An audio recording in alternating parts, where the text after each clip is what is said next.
I've always had trains. I've always loved trains. I belong to a live steam club in New Jersey. They're 1/8 size, the real thing, and they are real trains. You put in the coal, you got to boil the water, make steam. You got to do all the maintenance on it, just like the real railroads had to do way back when. And it's just a lot of fun.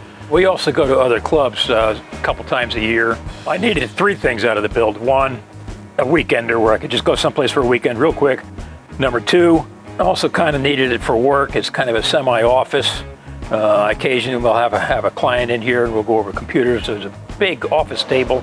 And 3, I needed to transport my trains for when I go to the meets. And that was the challenging part, I think, for everybody here, because you can't just build a standard RV, you can't throw a big bathroom in, you have to leave the bathroom out, things like that. Small engines, like I have, is about 300 pounds, just for the engine and tender.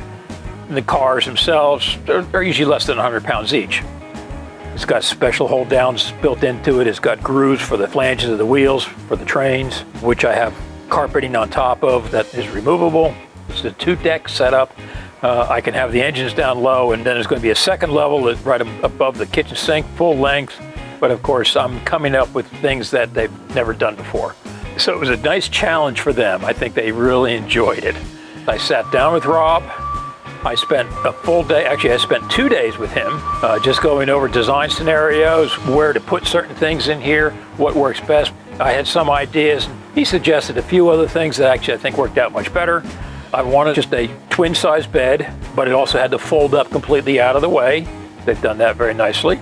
I don't go any place that doesn't have a bathroom, so I didn't need to bring one with me. But a shower, that's another matter. So yeah, I'm having this, I'll say portable shower or removable shower put in. They did this shower curtain for me. It's absolutely gorgeous. A sink to wash, brush my teeth in.